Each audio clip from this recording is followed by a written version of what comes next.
अस्सलामुअलैकुम। Cooking with Nazia Majeed my YouTube family.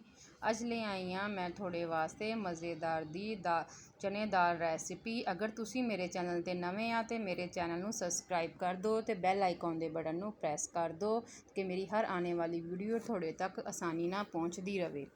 अज बना रही हाँ मज़ेदार जी मैं सिंपल चना दाल रेसिपी विदाउट चिकन।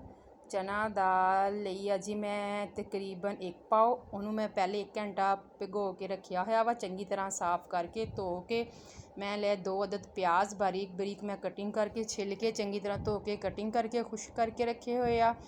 टमाटर मैं लिया 1 अदद, 5-6 हरियां मिर्चां, लहसुन उन्होंने मैं धो के रखिया होया। आयो जी हुण आपां शुरू करते हैं रेसिपी बनाना। हुण मैं प्रैशर कुकर लिया, इहदे अंदर मैं ऐड करांगी प्याज जिहड़ा मैं धो के चंगी तरह रखिया होया सी। पहले मैं कटिंग किया छिलिया सी, कटिंग किया सी, फिर दोबारा फिर चंगी तरह धोया सी, धो के खुश करके रखिया होया सी।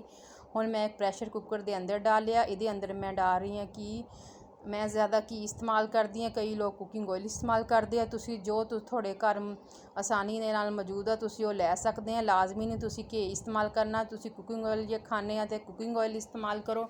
मैं तकरीबन 1 कप कुकिंग ऑयल का इहदे अंदर डालिया वा। इनू मैं स्पैचूला चंगे तरीके नाल मैं हिलावांगी। प्याज नूं तकरीबन असी ब्राउन करना वा, थोड़ा जिहा डार्क ब्राउन करना वा, लाइट ब्राउन बिल्कुल नहीं रखना। जे दाल का टेस्ट तुसी दुबाला करना वा तो तुसी गोश्त नालों वधिया साड़ी चने की दाल बनेगी। ये रेसिपी तुसी जरूर ट्राई करियो दाल दी। जो तुसी ये रेसिपी दाल दी बनाओगे तो तुसी गोश्त नूं भी भुल जाओगे। आ देखो जी साडा प्याज तकरीबन ब्राउन हो चुका। इहदे अंदर असी डालिया वा अदरक, लहसुन, टमाटर, हरियां मिर्चां जड़ियां असी रखिया हुई असी कटिंग करके चंगी तरह धो के फिर उन्होंने मैं ग्राइंडर ग्राइंड किया। ग्राइंड करके मैं ये अंदर ऐड किया।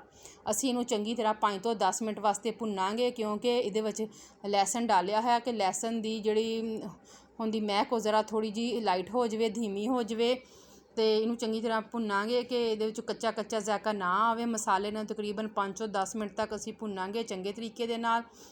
हुण इहदे अंदर असी ऐड किया नमक असी 1 टेबल स्पून ऐड किया। तुसी अपने हसबे जायका कम या ज़्यादा कर सकते हैं। 1 टेबल स्पून असी हल्दी ऐड की, 1 चमची यानी हल्दी दी ऐड की। फिर असी इहदे अंदर ऐड करांगे जी चिली फ्लैक्स दियाँ तकरीबन असी 1 चमची पहले ऐड करांगे। फिर असी हाफ चमची यानी 1.5 चमची पाई है। इहदे अंदर असी दाल की मकदार के हिसाब नाल तुसी मसाले घट वध पा सकते हैं। ये कोई इशू नहीं कि तुसी जिन्ना मैं पाया तुसी उन्ना ही पाना। तुसी रेसिपी बस समझ लो चंगे तरीके नाल। मैं थोड़ा जिहा तिक्का मसाला ऐड किया। इहदे अंदर हाफ चम्मच तिक्का मसाला तुसी बाज़ारों किसी भी कंपनी का लैके अच्छी जी क्वालिटी का रखा होगा। घर कोई भी तुसी आम इस्तेमाल करते होगे। ये दाल गोश्त नाल भी वधिया बनाने वास्ते इहदे अंदर थोड़ा जिहा असी तिक्का मसाला ऐड करांगे।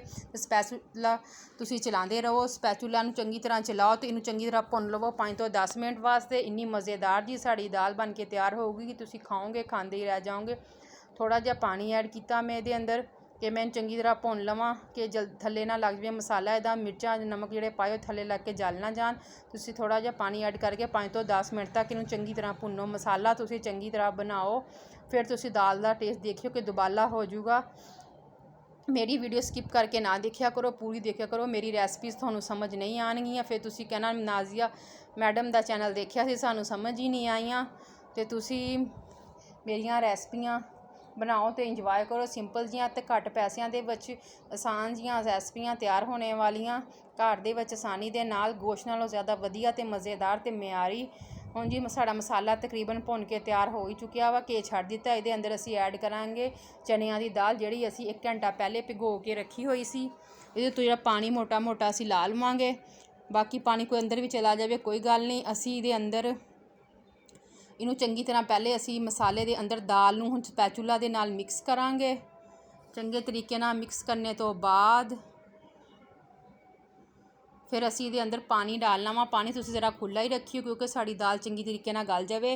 5 तो 6 गिलास मैं इहदे अंदर पानी दे ऐड करांगी क्योंकि दाल तुसी पानी भी उन्ना ऐड करना कि साड़ी दाल भी गल जाए तो इदां रवे दाल के दाल टुटे ना बच चने का एक भी दाना टुटना नहीं चाहिए। वो रेसिपी खराब हो जाती है सारी कि दाल कुकर प्रैशर कुकर लै तो चनिया की दाल का पता ही नहीं कि वह मैदा जिहा ही बन गया। इदां दे काम नहीं करीदा और रेसिपी का टेस्ट ही नहीं आता ना जायका रहिंदा वा। चीज़ बनाते कुछ होर बन कुछ होर जाती है। कि तुसी पानी दे अंदर खुला डालो, 3 ਤੋਂ 4 ਗਲਾਸ डालो। फिर तुसी फ्लेम तेज़ कर देनी है, तो ਇਹਦਾ ਢੱਕਣ ਹੁਣ ਅਸੀਂ ਬੰਦ ਕਰ ਦਾਂਗੇ ਤੇ ਫਲੇਮ ਅਸੀਂ ਤੇਜ਼ ਕਰ ਦਾਂਗੇ। ਆ ਦੇਖੋ ਜੀ ਸਾਡੀ ਫਲੇਮ, ਅਸੀਂ ਪ੍ਰੈਸ਼ਰ ਕੁੱਕਰ ਹੁਣ ਬੰਦ ਕਰਨ ਲੱਗੇ ਹਾਂ ਜੀ। ਸਾਡੀ ਮਜ਼ੇਦਾਰ ਜੀ ਦਾਲ ਬਣ ਕੇ ਰੈਡੀ ਹੋ ਚੁੱਕੀ ਆ, ਦੇਖ ਸਕਦੇ ਆ ਤੁਸੀਂ। ਆ ਦੇਖੋ ਜੀ ਸਾਡੀ ਮਜ਼ੇਦਾਰ ਜੀ ਦਾਲ ਬਣ ਕੇ ਰੈਡੀ ਹੋ ਚੁੱਕੀ ਆ। ਹੁਣ ਅਸੀਂ ਇਹਦੇ ਅੰਦਰ ਚਮਚ ਹਿਲਾਵਾਂਗੇ। ਆ ਦੇਖੋ ਸਾਡੀ ਦਾਲ ਦਾ ਕੋਈ ਦਾਣਾ ਤੁਹਾਨੂੰ ਟੁੱਟਿਆ ਹੋਇਆ ਨਜ਼ਰ ਨਹੀਂ ਆ ਰਿਹਾ, ਮੈਂ ਚਮਚ ਫੇਰ ਰਹੀ ਹਾਂ, ਤੁਸੀਂ ਦੇਖ ਸਕਦੇ ਆ। ਤੇ ਮਸਾਲੇ ਵੀ ਬਿਲਕੁਲ ਚੰਗੀ ਤਰ੍ਹਾਂ ਮਿਕਸ ਹੋ ਚੁੱਕੇ। ਅਸੀਂ ਅੱਗ ਥੱਲੇ ਥੋੜ੍ਹੀ ਜਿਹੀ ਤੇਜ਼ ਕਰ ਦੇਵਾਂਗੇ। ਜਿਹੜਾ ਥੋੜ੍ਹਾ ਜਿਹਾ ਜ਼ਿਆਦਾ ਤੁਹਾਨੂੰ ਪਤਲੀ ਲੱਗ ਰਹੀ ਹੈ, ਥੋੜ੍ਹੀ ਜਿਹੀ ਗਾੜੀ ਹੋ ਜੂਗੀ ਤੇ ਬੜਾ ਟੇਸਟ ਦੁਬਾਲਾ ਤੇ ਮਜ਼ੇਦਾਰ ਜੀ ਬਣੂਗੀ ਚਨੇ ਦੀ ਦਾਲ। ਇਹਦੇ ਅੰਦਰ ਹੁਣ ਅਸੀਂ ਐਡ ਕਰ ਰਹੇ ਹਾਂ 1/2 ਟੇਬਲ ਸਪੂਨ ਕੇ ਅੱਧਾ ਚਮਚੀ ਗਰਮ ਮਸਾਲਾ, ਯਾਨੀ ਕਿ ਸਾਰੇ ਮਸਾਲੇ ਜਿਹੜੇ ਵੱਡੀ ਇਲਾਇਚੀ, ਦਾਲਚੀਨੀ, ਛੋਟੀ ਤੇ ਵਿੱਚ ਅਸੀਂ ਐਡ ਕੀਤੀ ਆ ਜੀ ਉਹ ਕਾਲੀਆਂ ਮਿਰਚਾਂ, ਉਹਨਾਂ ਸਾਰੀਆਂ ਨੂੰ ਪੀਸ ਲਿਆ ਸੀ। ਪੀਸ ਕੇ ਉਹ ਮਸਾਲਾ ਬਣਾ ਕੇ ਰੱਖਿਆ ਹੈ, ਉਹ ਮੈਂ ਇਹਦੇ ਅੰਦਰ ਐਡ ਕੀਤਾ ਵਾ। ਇਹਦੀ ਖੁਸ਼ਬੂ ਇਹਦੇ ਨਾਲ ਜ਼ਿਆਦਾ ਦੁਬਾਲਾ ਤੇ ਮਜ਼ੇਦਾਰ ਹੋ ਜੂਗੀ। ਇੰਨੀ ਦੇਖੋ ਜੀ ਸਾਡੀ ਦਾਲ ਤਕਰੀਬਨ ਬਣ ਕੇ ਰੈਡੀ ਹੋ ਚੁੱਕੀ ਆ।